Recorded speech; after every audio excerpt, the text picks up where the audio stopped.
My name is Alison McKinlay, and I'm a senior research fellow at University College London. And I typically do health research, and in particular, the health impacts of stigma and how we can start to tackle it. So I'm Viv Gordon. I'm a child sex abuse survivor artist activist, and I'm the artistic director of Viv Gordon Company. And all of our work is about voice and visibility and community by, for, and with child sex abuse survivors. And we do a lot of work to bring survivors into cultural leadership so that we can lead social change. Project that we're talking about is the Plain Sight Project, which is a creative health research project led by Viv Gordon and myself. And I guess what we did during the project was developed an online survey that we asked survivors to complete with their creative writing and their perspectives. And one of the main outputs from that survey was the inspiration of a film series.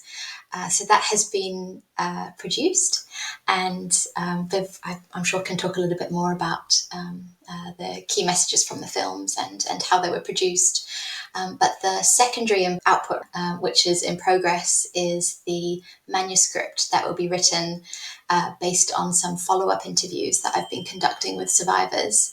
And as part of that process, we also invited everyone who took part in the interviews to also help us write up the findings of the Plain Sight Project as co-authors.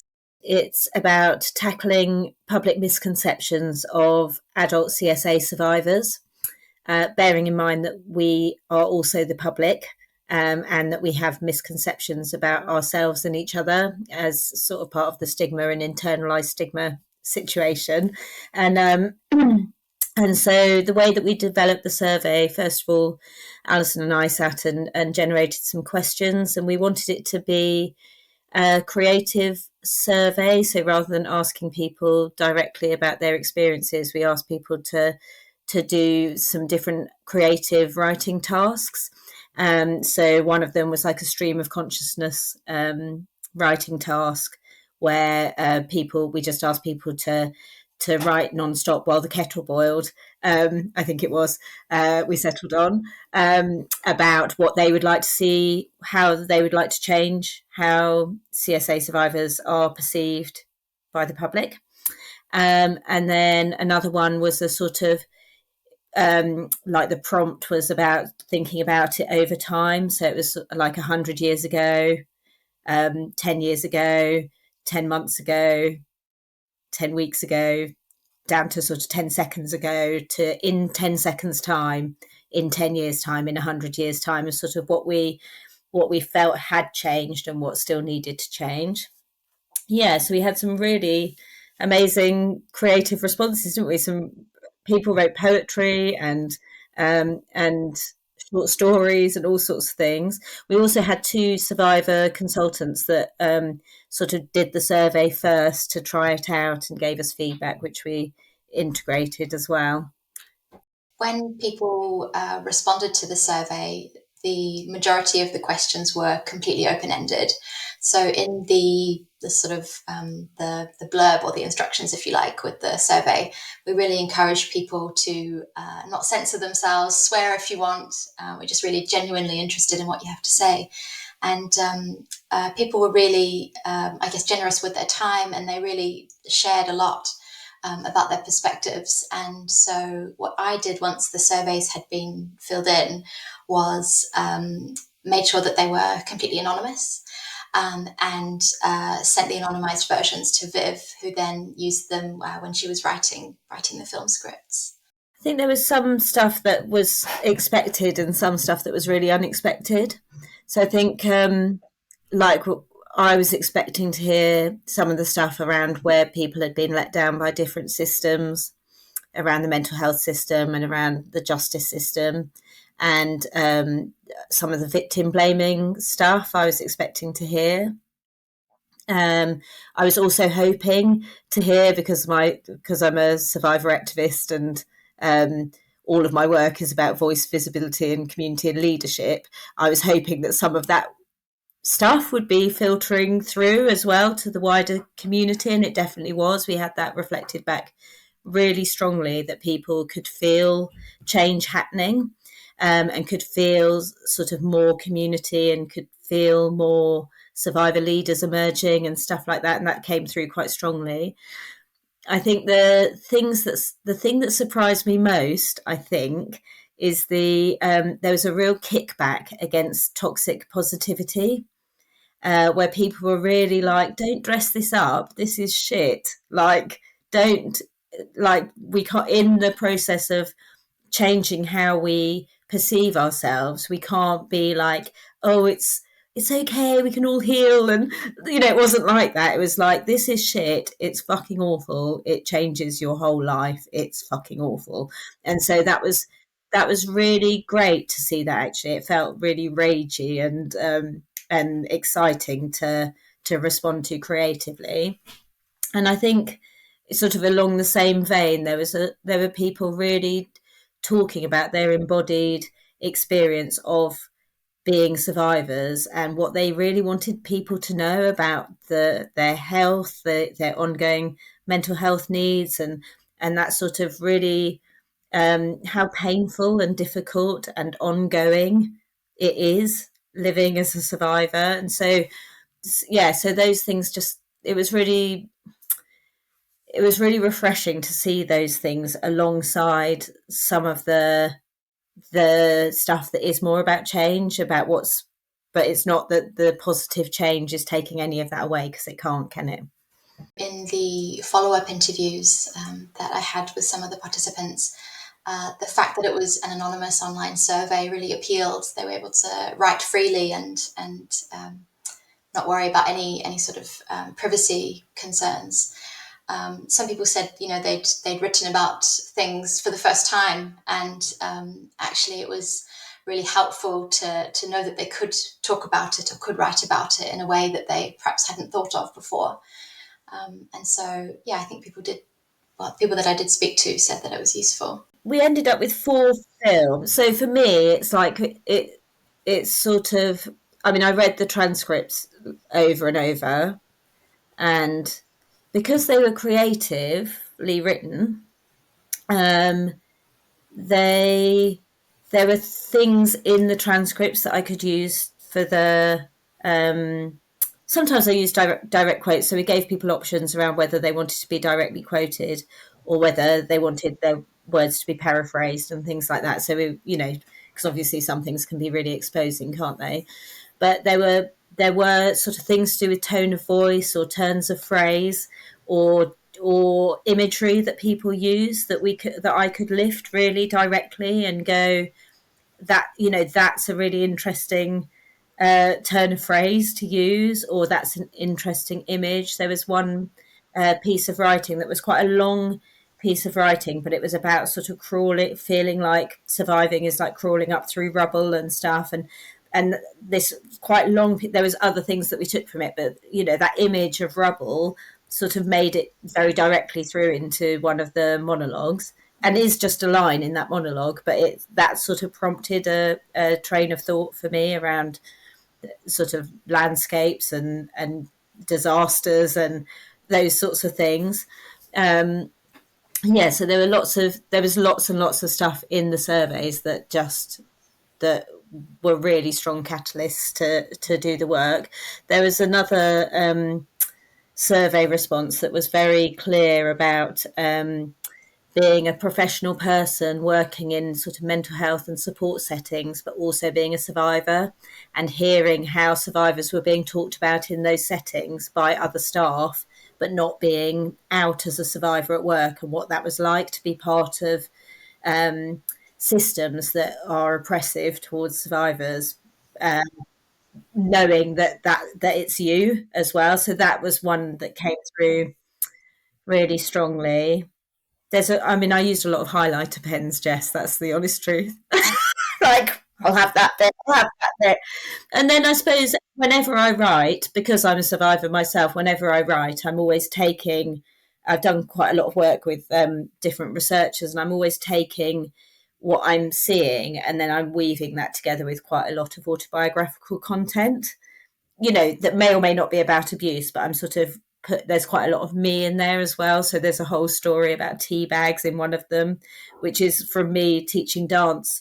Over the years, I've taught a lot in schools, and I've literally stood in staff rooms going, please, can someone give me a tea bag, while everyone's sort of jealously guarding their tea bags. So there's a bit of comedy that's made it through into one of the pieces, but it's an example of sort of how I'll just take a bit of autobiographical content and weave it together with what I'm reading, and sort of find, I suppose that's what makes it feel more authentic or whatever. Like I use myself to glue the material together in some way so that it feels like one voice rather than 25 voices, or however many, was it 25 survey respondents we had? Yes, yeah, it was. Yeah. So the videos will all be on my website. We've got a plain sight page. We're going to share them on social media. We hosted a film premiere last month at Riverside Studios, where we invited anyone but the public. We also invited survivors who'd taken part in the survey to attend as well. And we did a private screening with a live Q&A from Viv and myself. And we also had 2 lived experience experts as part of the Q&A panel.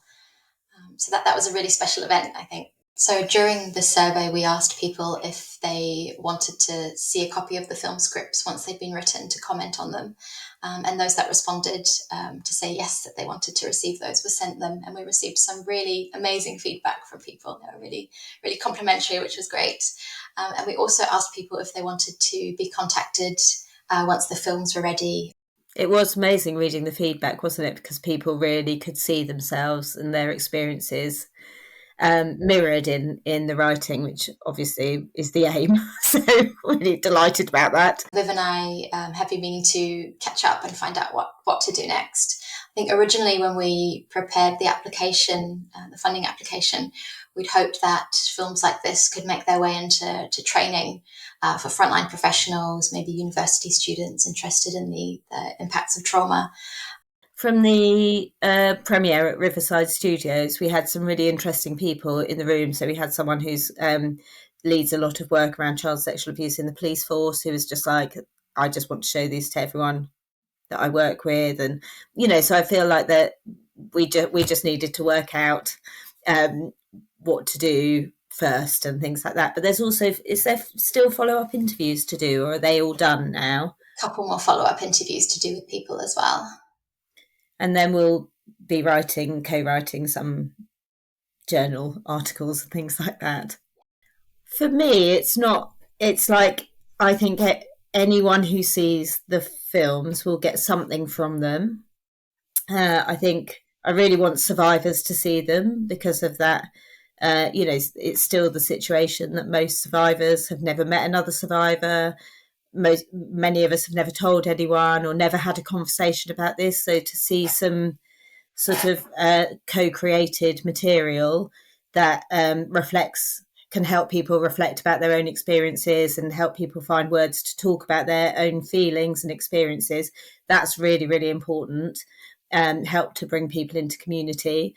All of that feels really important. In terms of professionals, again, it's like anyone, because there's so many of us, there's 11 million adult survivors in the UK of child sexual abuse, 1 in 6 of us. And so anyone working anywhere is working with survivors. Any office, any supermarket, any school, any police force, any mental health ward, anything where people are working with survivors. And so everyone needs this information because culturally we've been silenced. People don't have that information. And so that's why we do the work. That's why I do the work I do, is because everyone needs to know this stuff so that we have a culture that is more inclusive to us. Viv summed up my thoughts really accurately as well.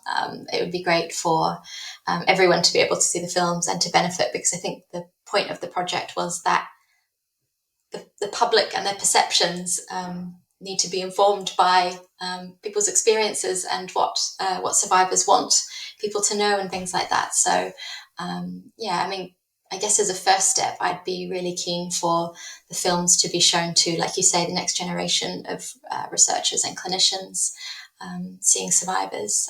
that would be the dream for me.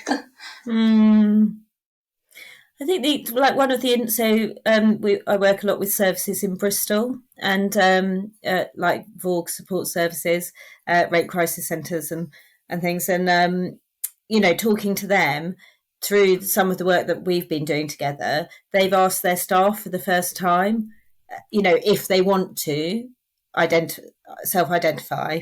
And I think there was a way of them doing that anonymously. I don't know all the details, but anyone working in those services, it attracts people who have lived experience. And so they found out something like 80% of their staff had lived experience and they'd never asked them before. So that means people are in workplaces, even really switched on workplaces that are very kind, radical spaces where they are still not able to self-identify because of this weird thing that we have that you're either a professional or you're a survivor, whereas lots and lots of us are both. And so that's a really big thing that's come out of this. I think that particular film is a really useful resource for lots of us.